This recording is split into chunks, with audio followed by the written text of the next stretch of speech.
Este é o trabalho de conclusão de curso da aluna Beatriz Ribeiro Vieira, intitulado Validação de Estabilidade de Acelerômetro PMU 6050, aplicando um equipamento de baixo custo para monitoramento de movimento de massas. A orientação foi do professor Ivanovich Lacho Sacedo. A banca foi composta pelo professor Márcio Cataldi e professor Manuel Isidro de Miranda Neto.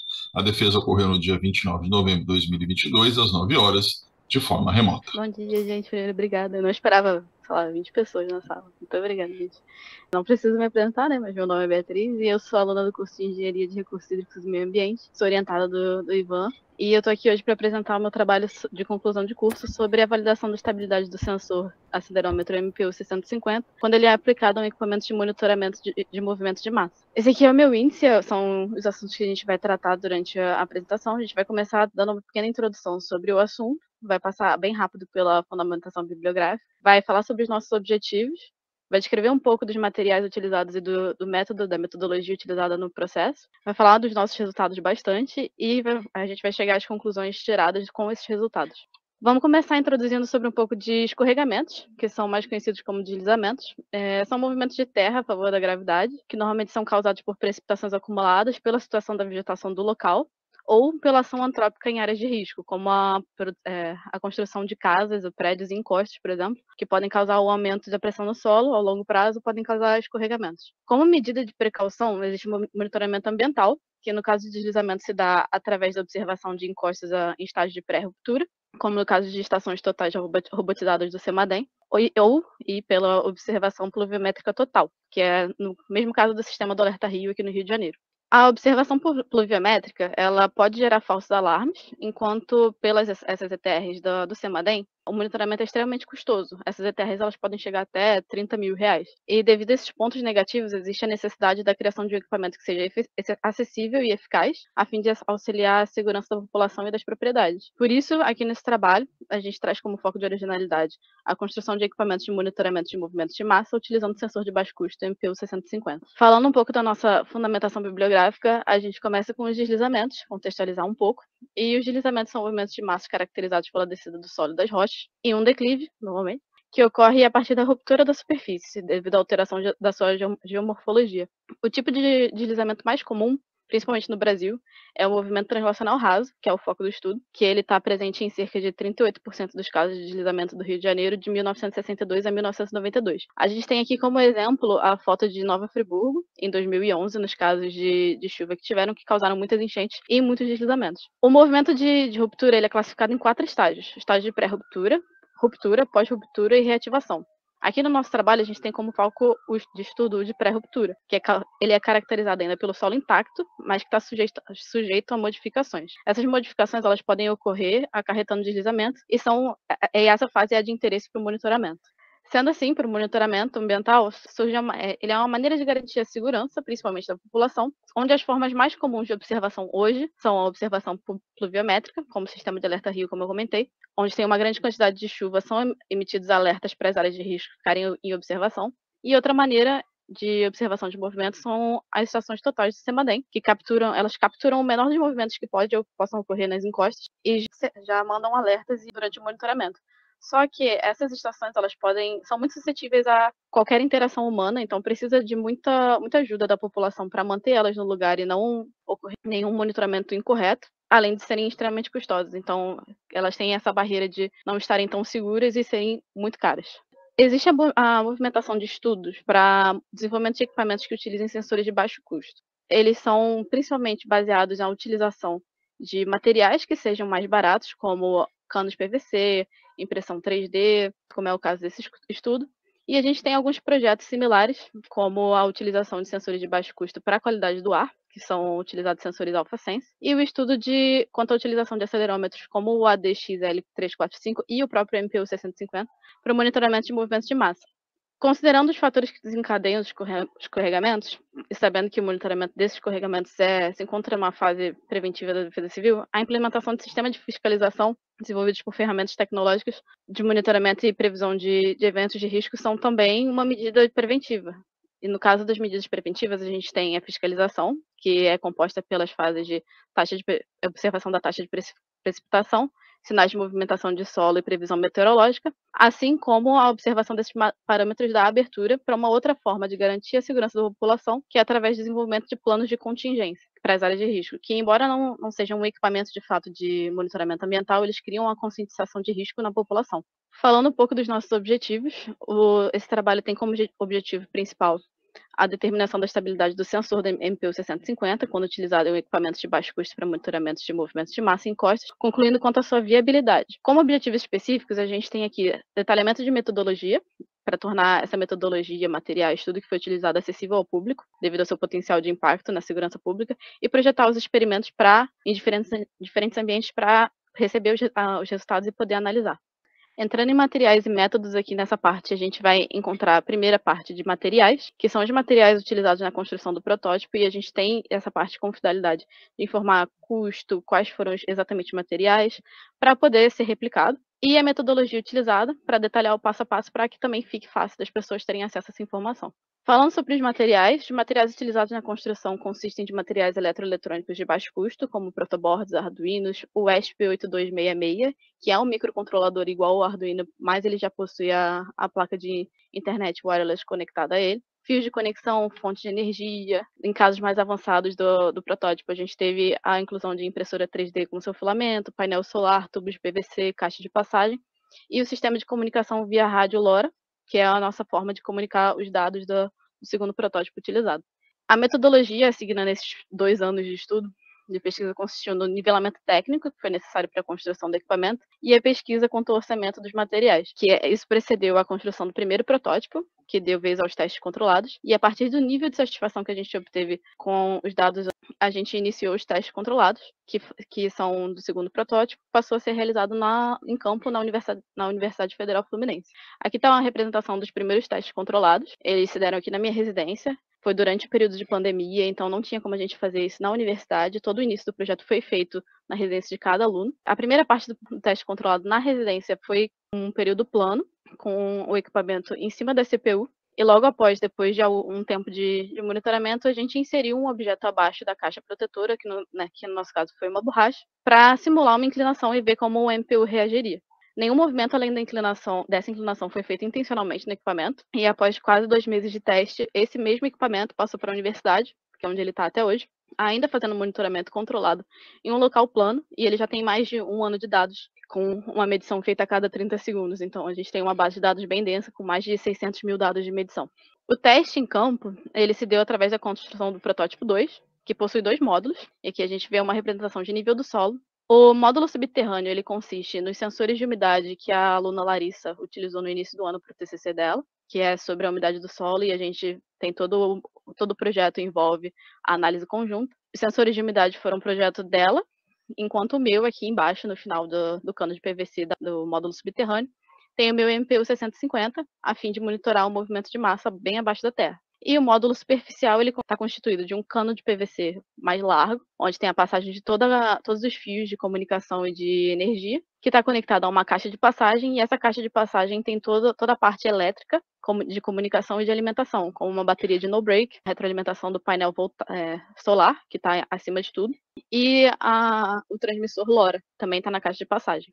Aqui é uma representação da comunicação via rádio. A comunicação via rádio fica na caixa de passagem do sensor, que é o protótipo 2 que está na estufa da UF, e esse transmissor fica a cerca de 98, 93 metros da estação receptora, que está no Departamento de Engenharia Agrícola na Universidade Federal Fluminense. Falando um pouco dos nossos resultados, a gente teve aqui 3 fases de teste. O primeiro teste foi em um ambiente controlado, que foi na minha residência, ele dura cerca de 40 dias, e após esses 40 dias ele foi para a universidade, que é o segundo teste, também em ambiente controlado. Ele está até hoje funcionando, mas a gente utilizou uma data de corte até 30 de outubro dos dados, e até 30 de outubro ele tinha 397 dados na base, 397 dias, perdão. E o teste em campo, que veio depois da gente já ter feito o primeiro teste controlado na residência, ele tem 236 dados até a data de corte que a gente escolheu, mas ainda está monitorando até hoje.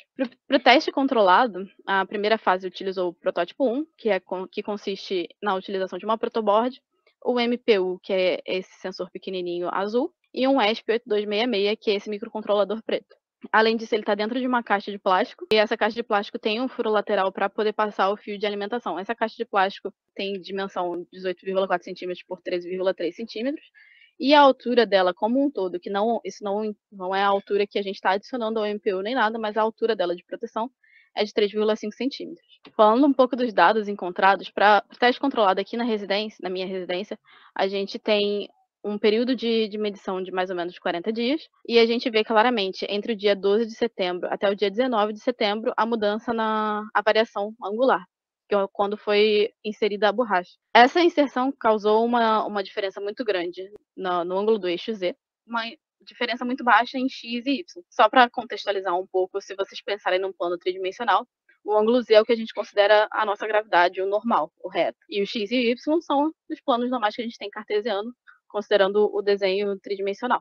A gente tem algumas falhas de medição, como, por exemplo, entre o dia 22 até o dia 29, que são causadas por falta de internet, ou falta de luz, ou até para manutenção. Elas ocorrem, já era esperado, mas a gente vê que assim que o sensor retoma, ele não tem uma variação angular muito expressiva para classificar uma movimentação como se estivesse acontecendo um deslizamento ou uma movimentação drástica. A gente só vê esse tipo de movimentação quando é inserida a borracha abaixo do equipamento.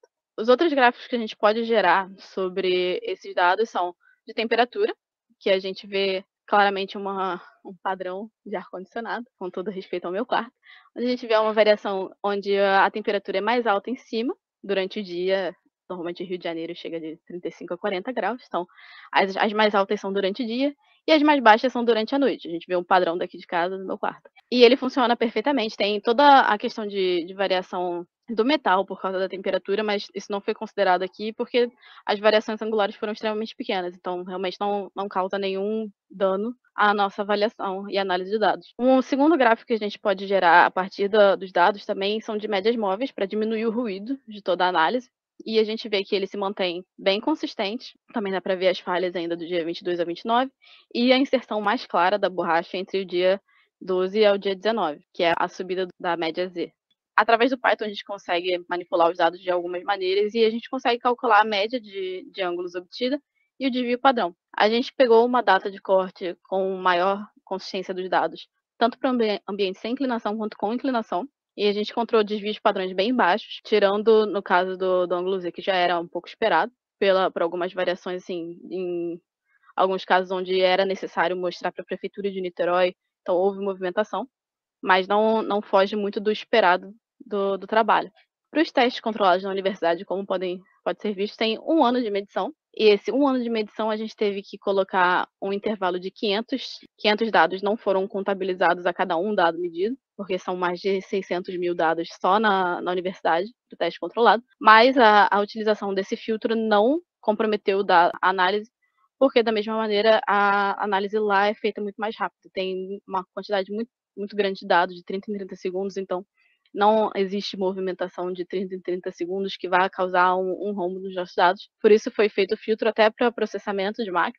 A gente vê que na universidade, por ser um local público, tiveram algumas variações, como entre mais ou menos no mês de maio a julho, tem uma subida no ângulo Z, porque teve manutenção do local, toda a limpeza, e logo depois uma descida de novo, porque ele foi modificado de lugar de novo. Embora tenha essas modificações, a gente vê que se mantém no mesmo padrão do teste aqui na residência, de que não houve assim uma variação angular tão significativa que a gente pudesse achar que o prédio da universidade está caindo, por exemplo. Não tem condições porque realmente é um teste controlado, ele é para ficar parado. No teste controlado na universidade, a gente já tem um outro padrão de temperatura que, embora também tenha um ar-condicionado, fica muito mais claro um padrão de temperatura anual do que diário, onde a gente vê entre o período de novembro a março maiores temperaturas, que são o período de final de primavera até início de outono, mais ou menos. Então a gente espera que seja mais quente, até pelo verão. E aí começa a descida, que é outono, inverno e início de primavera, que é até setembro, mais ou menos, e começa a subir em outubro. Esse padrão é muito legal de ser visto porque fica bem claro as estações do ano. Eu achei muito legal a gente ter chegado a esse resultado também. E nas médias móveis, a mesma coisa, bem consistente. Dá para ver claramente momentos de alteração de alguma manutenção na UF. Não, a gente não tem muito controle sobre isso, infelizmente. Mas a partir do momento que o sensor é deixado de lado, quieto, ele retoma sem problema nenhum as medições dele. Para os testes controlados na universidade, a gente também teve um desvio padrão bem baixo, bem abaixo também do resultado em casa. E foi muito satisfatório pra gente isso. E entrando depois disso nos testes em campo, esse aqui é a fotinho do nosso sensor lá na UF, ele está do lado da estufa, perto do bandejão e perto da biblioteca. Ele, em vez de um ESP8266 com conexão na internet, a gente utiliza um Arduino, porque a gente não tem necessidade da conexão com a internet se os nossos dados são enviados através de rádio. Para o teste de campo, os ângulos eles começam um pouco conturbados, até porque a gente teve que fazer todo o esquema de abrir o buraco na UF, instalar. Então, os primeiros dias de teste foram um pouco complexos. Eu não tirei, o Ivan até me orientou a talvez retirar, mas eu não quis retirar para mostrar que pode acontecer, é normal. Mas isso não invalida que logo após a sua instalação ele ganhe estabilidade e comece a monitorar normalmente. Até porque o sensor é ligado antes, então tem toda a movimentação, toda a preparação. Mas depois que há a instalação dele, ele fica perfeitamente no local e manda todas as medições do monitoramento consistentemente. Também dá para ver alguns buracos na medição, porque às vezes a UF fica sem internet, acontece. Aconteceu aqui em casa, na UF a gente esperava também, mas tudo bem. E a gente vê que, embora eu tenha pego uma data de corte de 30 de outubro, as medições estão parando em junho. Porque a partir do dia 24 de maio, a gente teve uma falha apresentada no MPU, e a gente sabe que é só no MPU, porque, como a gente falou antes lá na construção, ele está atrelado a sensores de umidade que ainda hoje estão medindo bem, estão mandando todos os dados corretos, mas o MPU parou de funcionar. E por isso a gente escolheu não continuar até outubro para não apresentar uma linha reta aqui para vocês. Quanto à temperatura, como são dados assim, relativamente longos, também dá para ver um certo padrão de estações. Não está um pouco afastado porque o início da medição foi um pouco conturbado, então a gente tem algumas falhas de momentos que ele não mediu, então a temperatura, obviamente, no Rio de Janeiro não chega, é quente, mas não chega a 140. Então, assim, ali falhou, menos 40, falhou também. É todo aquele início que a gente sabe que ia dar um erro, porque ele ainda está em movimentação, a gente ainda está pegando, está botando no buraco. Então, tá tudo certo, porque depois ele se mantém constante e a gente vê que a temperatura vai descendo consistentemente por causa da estação também. Se ele tivesse se mantido depois de 24 de maio, é esperado que a gente visse as temperaturas mais baixas ainda por causa da entrada do inverno. A partir do dia 24, ele subiu para uma temperatura próxima a 40, ele está mais ou menos nos 38, e ele não sai daí desde então, que foi quando deu o problema e ele só mede essa temperatura. Então, claramente é um problema de conexão do MPU 650. A mesma coisa com as médias móveis, tirando todo o ruído daquele início. Você vê a subida da medição dos ângulos até o momento que o sensor fica estável. E aí, o momento de falha dele no dia 24, todas elas começam a descer e convergir para um valor só de erro. Aqui são todos os nossos dados juntos, com o de umidade da Lari também. Essa visão é interessante para análise de dias de chuva, quando o sensor mais próximo à superfície, que é o U3, ele pode sentir a chuva, a gente poderia avaliar se teve alteração angular ou não, fora a alteração da temperatura também, que pode ser vista. Normalmente em dias quando chove e ela penetra no solo, é esperada uma temperatura mais baixa. E aqui são os nossos desvios. Os nossos desvios na universidade foram bem mais baixos, porque como na universidade acontece ficar sem internet mais vezes, a gente pegou 2 períodos onde os dados fossem mais consistentes. Tanto que um período é de 3 dias e o outro período é de 1 mês, mais ou menos. O de 1 mês, embora de 3 dias tenha desvios mais baixos do que é esperado, o de 1 mês também apresentou desvios muito bons. Se você for considerar os desvios do padrão de fábrica do sensor, ele está bem baixo, embora o padrão teórico do sensor seja muito mais baixo, os desvios padrões do teste na estufa também se encontram bem baixos. Após a análise desses dados, a gente pode concluir que o MPU 650 ele é muito sensível às variações de movimento e ele apresenta as alterações a cada medição e, quando exposto a uma variação angular, o sensor responde imediatamente, sem demora de se adaptar ao novo ambiente e manter as medições consistentes e constantes. Quanto à sua estabilização após uma movimentação, assim que você movimenta o MPU, a próxima medição dele já é constante na angulação que você deixou. Então, ele realmente não demora a se adaptar. A próxima medição após a sua movimentação já é o ângulo esperado da movimentação e ele se mantém assim até que haja uma próxima movimentação e aí ele altera novamente. Devido a essa característica dele, que foi encontrada nos 3 testes que a gente fez, a gente conseguiu concluir que o sensor é estável nos 3 eixos e ele pode ser utilizado na construção de equipamentos de monitoramento ambiental de deslizamento. Quanto à análise integrada dos sensores de umidade, não foi possível gerar uma conclusão, visto que a propriedade do solo não permite tanta infiltração assim da chuva. Além disso, o MPU também apresentou a falha a partir do dia 24 de maio, e a gente teve bastante chuva a partir do inverno, então seria a nossa melhor época de medição no momento e a gente não conseguiu. Essa falha a gente pode concluir em testes recentes que a gente fez até na semana passada, que ela pode ser tanto uma falha no MPU, ele pode ter completamente parado de funcionar, quanto pode ser também uma falha na comunicação. Pode ter soltado algum fio, ou os fios jumper de comunicação podem ter quebrado. Então, isso é algo que a gente conseguiu fazer testes do lado de fora para poder chegar a essa conclusão, mas não consegue chegar a uma conclusão mais específica sem desenterrar o equipamento. E desenterrar o equipamento no momento não é o ideal para o projeto. Dito isso, embora ele tenha sua estabilidade comprovada, ainda é necessária a realização de testes com simulação de deslizamento, seja através de caixas de terra ou simulador de deslizamento, como o professor Gabriel tem no Laboratório de Geotecnia, para que novos dados sejam gerados e a gente possa determinar a aplicabilidade real da movimentação de terra. Além disso, também tem muito espaço para melhoria do equipamento, como a integração com pluviômetros, por exemplo, para poder entender melhor a umidade quando em períodos de chuva. Essa aqui é a minha bibliografia, e se vocês tiverem alguma dúvida e quiserem, sei lá, o relatório, porque assim, são quase 2 anos de projeto, tem muito dado, meu relatório tem 111 páginas. Qualquer pessoa que quiser os dados da gente, todo o relatório, todo o estudo, pode mandar um e-mail, a gente passa, não tem problema nenhum.